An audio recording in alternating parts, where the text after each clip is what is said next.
Good morning, students. In this video of electromagnetic spectrum, we will talk about dipole moment and IR spectrum.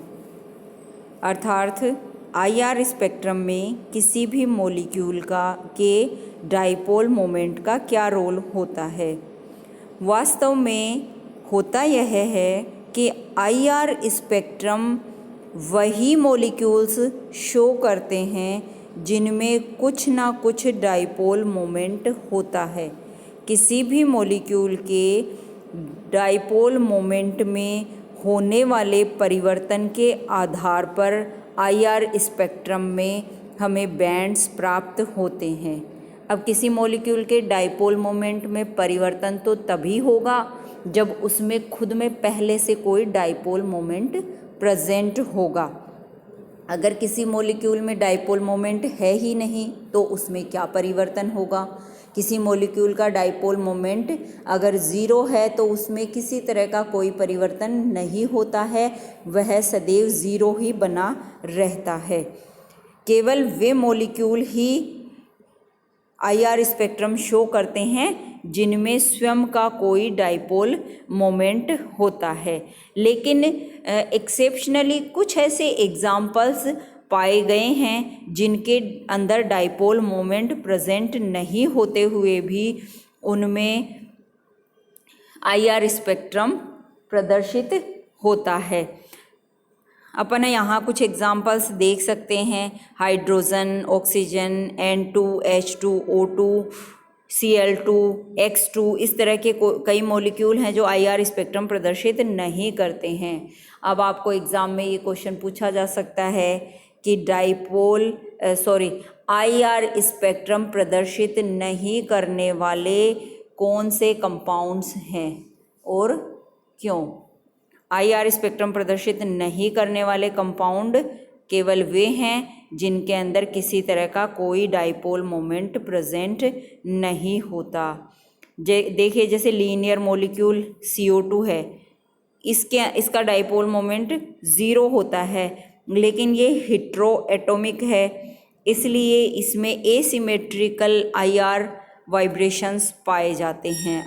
Asymmetrical stretching vibrations present होते हैं। Asymmetrical stretching vibrations के दौरान इस molecule के dipole moment में परिवर्तन हो जाता है, जिसके कारण से ये IR सक्रिय होते हैं। यह भी क्वेश्चन एग्ज़ाम में पूछा जा सकता है कि IR स्पेक्ट्रम सामान्यतः ऐसे कंपाउंड्स में जिनका डाइपोल मोमेंट ज़ीरो होता है प्रदर्शित नहीं किया जाता, लेकिन CO2 में यह क्यों होता है। तो ये यहाँ पे इसका आंसर आ जाएगा। डाइपोल मोमेंट वाले मॉलिक्यूल्स में वाइब्रेशन के दौरान डाइपोल मोमेंट भी लगातार वाइब्रेशन या दोलन करता रहता है, और जब वाइब्रेशन की आवृत्ति द्विध्रुव आघूर्ण के दोलन की आवृत्ति के बराबर हो जाती है तो मॉलिक्यूल रेडिएशंस का अब्जॉर्प्शन करता है और सिग्नल प्राप्त हो जाता है। IR अब्जॉर्प्शन की इंटेंसिटी इस बात पर भी डिपेंड करती है कि इलेक्ट्रोमैग्नेटिक रेडिएशन की IR एनर्जी कितनी तेज़ी से मॉलिक्यूल में स्थानांतरित होती है, और यह प्रक्रिया बंध के डाइपोल मोमेंट पर डिपेंड करती है।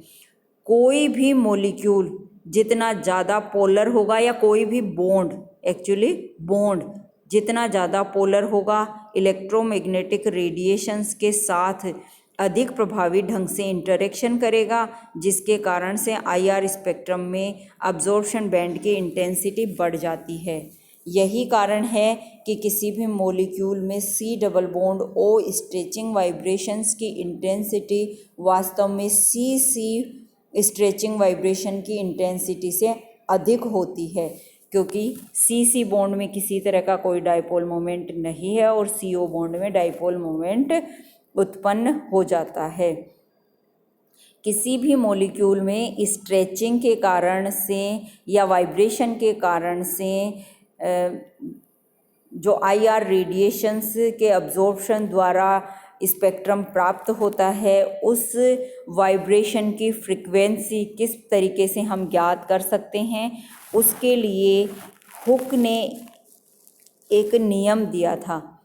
किसी भी बॉन्ड के स्ट्रेचिंग वाइब्रेशन की फ्रीक्वेंसी को ज्ञात करने के लिए यह क्या है, new bar equals to 1/2πc के √k/म्यू। वास्तव में ये वाला नियम अपन याद रखते हैं। यहाँ पे म्यू रिड्यूस्ड मास होता है उस पर्टिकुलर मॉलिक्यूल का जिसकी अपन वेव नंबर या फ्रीक्वेंसी ज्ञात कर रहे हैं, और रिड्यूस्ड मास को कैलकुलेट करने का यह फॉर्मूला होता है m1m2/m1 के। यहाँ पे बल नियतांक या फोर्स कांस्टेंट होता है जो एक पर्टिकुलर बॉन्ड के लिए फिक्स होता है। सिंगल बॉन्ड के लिए ये 5 × 10⁵ ग्राम पर सेंटीमीटर स्क्वायर होता है।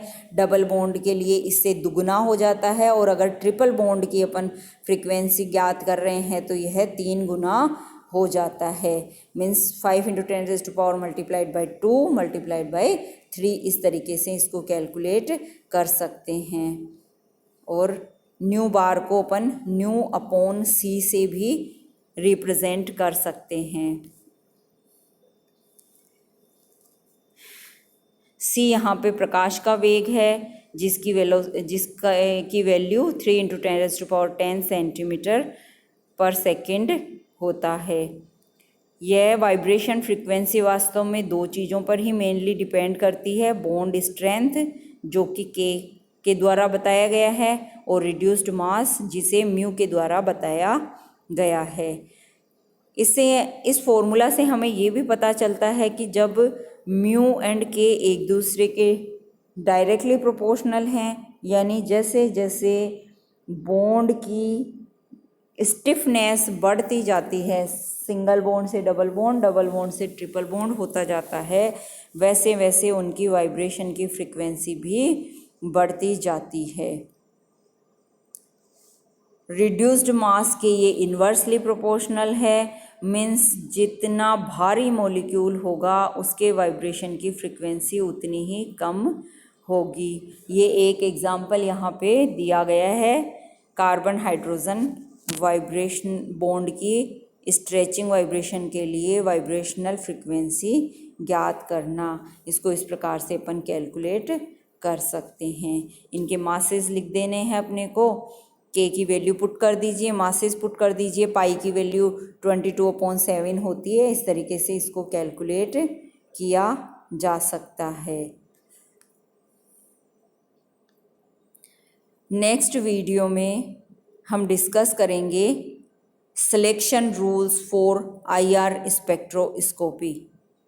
किसी भी मॉलिक्यूल के द्वारा IR स्पेक्ट्रोस्कोपी शो की जाए, उसके कुछ सिलेक्शन रूल्स होते हैं, उनको अपन नेक्स्ट वीडियो में डिस्कस करेंगे। Thank you.